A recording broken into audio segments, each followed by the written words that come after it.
ഇന്നത്തെ വൈകിട്ടുള്ള പരിപാടി ഇരിഞ്ഞാലക്കുട വന്നിട്ട് ജൻ ഔഷധിയിൽ നിന്ന് നമുക്ക് കുറച്ച് മെഡിസിൻസ് ഒക്കെ വാങ്ങാനുണ്ടായിരുന്നു. കട അടച്ചു എന്ന് വിചാരിച്ചിട്ട് നമ്മൾ വന്നതായിരുന്നു. പക്ഷെ ജൻ ഔഷധി അടച്ചിട്ടുണ്ടായിരുന്നില്ല. അവിടുന്ന് കുറച്ച് മരുന്നുകളൊക്കെ വാങ്ങി അതിന്റെ ഓപ്പോസിറ്റ് സൈഡാണ് നമ്മളൊരു ചെറിയൊരു തട്ടുകട വരുന്നത്. അപ്പൊ തട്ടുകടയിൽ നിന്ന് എന്തെങ്കിലും കഴിച്ചിട്ട് വീട്ടിൽ പോകാമെന്ന് വിചാരിച്ചു. ഇവരാണെങ്കിലും മെഡിസിൻ മേടിച്ചിട്ട് വരുന്നില്ല. ഇവർക്ക് എന്ത് വേണമെന്ന് എനിക്ക് പറയാനിട്ട് അറിയില്ല. നമ്മുടെ കുഞ്ഞിക്കാണെങ്കിൽ ബീഫും ബോട്ടിയും ഒന്നും പറ്റില്ല. അവൾക്കപ്പം ഞാനൊരു ഡബിൾ ബുൾസെ ഒന്ന് വാങ്ങി കൊടുത്തിട്ടുണ്ടായിരുന്നു. എന്നിട്ട് അവൾ കഴിച്ചതിന് ശേഷം ഞാൻ കഴിച്ചു നോക്കിയപ്പോൾ ആ മഞ്ഞ പൊട്ടിപ്പോയി എന്ന് പറഞ്ഞിട്ടുള്ള ഒരു കാരണത്തിൽ അവൾ അത് കഴിക്കാണ്ടിരിക്കുകയാണ് ഗൈസ്. അങ്ങനെ കാരണം ഇത് കഴിച്ചതിൻ്റെ കാരണം എന്ന് പറയുന്നത് നമ്മളെല്ലാം ടേസ്റ്റ് നോക്കണമല്ലോ. പിന്നെ എൻ്റെ ബോട്ടിങ് കൊള്ളി വരാനായിട്ട് കുറച്ച് ടൈം എടുക്കും. ഞാനിത് കഴിക്കാനുള്ള മടി എന്ന് പറയുന്നത് വൈകിട്ട് ഞാൻ ഓഫീസിൽ നിന്ന് തിരിച്ചു വരുമ്പോൾ പാനിപ്പൂരി കഴിച്ചിട്ടേ വരുള്ളൂ എന്ന് പറഞ്ഞു. അപ്പോൾ ഇവളും ഫോൺ വിളിച്ച് പറഞ്ഞിട്ടുണ്ടായിരുന്നു ഇവൾക്കും വേണം പാഴ്സൽ മേടിച്ചിട്ട് വരാൻ. പിന്നെ ഞാൻ ക്യാൻറ്റീനിൽ നിന്ന് കഴിച്ച കാരണം എനിക്കൊന്നും അവിടെ ഇരിഞ്ഞാലക്കുട എത്തിയപ്പോൾ കഴിക്കണ്ടെന്ന് വിചാരിച്ചിട്ട് ഞാൻ ഇങ്ങോട്ട് പോകുന്നപ്പോൾ ഇവൾ വിചാരിച്ച് പാനിപ്പൂരി മേടിക്കുന്നു. അപ്പോൾ ഇവൾക്ക് അതിൻ്റെ ഒരു ആഗ്രഹം കൂടി നിൽക്കുന്നുണ്ട്. അപ്പോൾ ഞാൻ വിചാരിച്ചു തട്ടിക്കടയിൽ പോയിട്ട് നമ്മുടെ അപ്പുറത്ത് തന്നെയാണ് പാനിപ്പൂരിയുടെ കട വരുന്നത്. അപ്പോൾ അവിടെ പോയിട്ട് അത് കഴിച്ചിട്ട് വീണ്ടും വീട്ടിൽ വരാമെന്ന് വിചാരിച്ചിട്ട് അവിടെ പോയി പാനിപ്പൂരി കൊടുത്തു. കാരണം ഇവിടെ കഴിഞ്ഞ ദിവസം നമ്മൾ സൂപ്പർ മാർക്കറ്റിൽ പോയപ്പോൾ ഇത് ഉണ്ടാക്കണ മിക്സ് മേടിച്ചില്ല, പപ്പടം ആ സംഭവം മേടിച്ചു.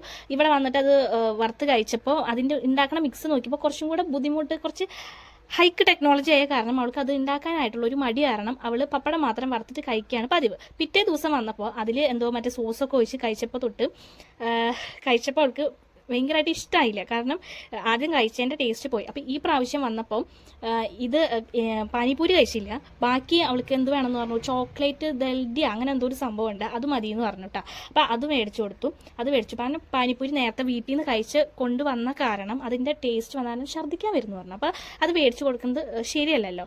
അപ്പം ഈ സംഭവം ചോക്ലേറ്റിൻ്റെ എന്തോ ആയ കാരണം കഴിച്ചു നോക്കിയപ്പോൾ നല്ല കയ്പുണ്ടായിരുന്നു ഗൈസ്. എനിക്കത് സത്യത്തിൽ ഇഷ്ടമായില്ല. അവളോട് ചോദിച്ചതാണ് കട്ട് ചെയ്യണമെന്ന്. അപ്പോൾ എന്തിനാ കട്ട് ചെയ്യണം, ഇങ്ങനെ കഴിക്കുന്നതായിരിക്കും നല്ലതെന്നൊക്കെ പറഞ്ഞിട്ട് അങ്ങനെ കഴിച്ച് തുടങ്ങിയതാണ്. അത്യാവശ്യം നല്ലതായിരുന്നു. അത്യാവശ്യം നല്ലതെന്ന് വെച്ച് കഴിഞ്ഞിട്ടുണ്ടെങ്കിൽ ഇത് ഇഷ്ടപ്പെടുന്നവർക്ക് ഇഷ്ടപ്പെടും. എനിക്ക് ആക്ച്വലി ഇതെനിക്ക് ഇഷ്ടമല്ല. ഇങ്ങനത്തെ ചോക്ലേറ്റ് കുറേ ഉള്ളതും അല്ലെങ്കിൽ കുറേ മധുരം ഉള്ളതൊന്നും എനിക്കിഷ്ടമല്ല. അത് കാരണം എനിക്കത് ഇഷ്ടപ്പെട്ടില്ല. അവളും ലാസ്റ്റ് ആയപ്പോൾ നല്ലോണം മട്ടിയിട്ടുണ്ട് കേട്ടോ. അപ്പം ഞാനിത് ഒന്നും കൂടെ, കാരണം ഇതൊരു ഫസ്റ്റ് ടൈമാണ് ഇങ്ങനെ ഇത് കഴിക്കണത്. അപ്പം ഞാൻ വിചാരിച്ചു ഒന്ന് കഴിച്ച് നോക്കാമെന്ന് വിചാരിച്ച് നോക്കിയപ്പോൾ എനിക്ക് തീരെ അത് കഴിക്കാൻ പറ്റില്ല എന്ന് തന്നെ എനിക്ക് ഉറപ്പായി. അതുകൊണ്ട് തന്നെ അവൾ നല്ലോണം കഷ്ടപ്പെട്ടിരുന്ന് കഴിക്കുന്നുണ്ട് കേട്ടോ. അപ്പോൾ ഫസ്റ്റ് തന്നെ സൂപ്പർ മാർക്കറ്റ് ഒന്ന് ചുറ്റിക്കറങ്ങിയിട്ടാണ് ഇതൊക്കെ കഴിക്കാനായിട്ട് കയറിയത്. അപ്പം കുറേ തിരക്കുണ്ടായിരുന്നു നമ്മളവിടെ വന്നപ്പോൾ തന്നെ. അപ്പോൾ ഉള്ളിലൊന്ന് കയറി കറങ്ങി അത് കഴിഞ്ഞിട്ടാണ് നമുക്ക് കഴിക്കാനുള്ള സംഭവം എന്ന് പറഞ്ഞത്. അങ്ങനെ അമ്മോട് പിന്നെ വേറെ എന്തെങ്കിലും വേണമെന്ന് ചോദിച്ചപ്പോൾ അമ്മ പറഞ്ഞു മസാല ടീ വേണമെന്ന് പറഞ്ഞു. അങ്ങനെ മസാല ടീ പറഞ്ഞ് കുറേ അപ്പോൾ അവർ മറന്നു തോന്നുന്നുണ്ട്, ഈ ചോക്ലേറ്റ് ദബാലി കാരണം മറന്നു. അപ്പോൾ അത് കഴിഞ്ഞ് കുറച്ച് കഴിഞ്ഞപ്പോൾ മസാല ടീ കിട്ടിയില്ല എന്ന് പറഞ്ഞപ്പോൾ പെട്ടെന്ന് തന്നെ മസാല ടീ ഉണ്ടാക്കി തന്നു. മസാല ടീ, എനിക്ക് ടീ കഴിക്കുമ്പോൾ കുറച്ചും കൂടെ കട്ടി വേണം, പാലിന് കുറച്ച് കട്ടി വേണം. അപ്പോൾ കഴിക്കുമ്പോൾ നല്ല സൂപ്പറാണ്. ചിലർക്ക് കട്ടി വേണം. എൻ്റെ അമ്മയ്ക്കൊക്കെ ചായക്ക് കട്ടിയില്ലെങ്കിലും അമ്മ കഴിച്ചോളും, കുഴപ്പമില്ല.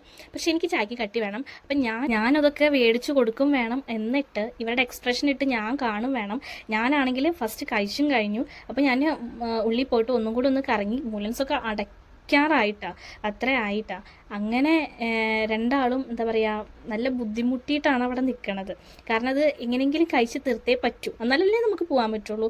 അങ്ങനെ ഞാൻ ഇവരുടെ കഴിച്ചു കഴിയണില്ല. അപ്പം ഞാൻ വിചാരിച്ചു എന്നാൽ ബേൽപൂരി ഒന്ന് ട്രൈ ചെയ്യാം. കാരണം ബേൽപൂരി ഞാൻ കഴിച്ചു നോക്കിയിട്ടില്ല. അപ്പം ഞാൻ കഴിച്ച് നോക്കാമെന്ന് വിചാരിച്ചിട്ട് നോക്കിയപ്പം എനിക്ക് എന്തോ പാനിപ്പൂരി ഇഷ്ടമുള്ള കാരണമാണെന്ന് തോന്നുന്നു എനിക്ക് ബേൽപൂരിക്ക് എനിക്ക് അത്ര ഇഷ്ടമായില്ല. കാരണം എനിക്ക് മറ്റേ റോഡ് സൈഡിലുള്ള ചേട്ടന്മാരുണ്ടാക്കില്ലേ, നമ്മുടെ ഹിന്ദിക്കാർ ചേട്ടന്മാർ മറ്റേ സോസൊക്കെ വെച്ചിട്ട്, അതാണ് കുറച്ചും കൂടെ ഇഷ്ടം കേട്ടോ. അങ്ങനെ ഒന്നും കൂടെ ഇതൊക്കെ ഒന്ന് കഴിച്ചതൊന്ന് ഇറങ്ങാൻ വേണ്ടിയിട്ട് ഒരു ലേസി ഗ്രീൻ ആപ്പിളിൻ്റെ ലേസി ഒന്ന് കഴിച്ചു നോക്കി. അതും അടിപൊളിയായിരുന്നു. അപ്പോൾ ഇതൊക്കെ കഴിച്ച് നമ്മുടെ ബേൽപൂരിയും നമ്മുടെ ചോക്ലേറ്റിൻ്റെ എന്തോ ആണ് ബാക്കി വന്നത്. അത് രണ്ടും കൂടെ തിരിച്ച് വീട്ടിൽ കൊണ്ടുവരാമെന്ന് വിചാരിച്ചിട്ട് അങ്ങനെ അത് പാഴ്സലാക്കി വീട്ടിൽ കൊണ്ടുപോയി.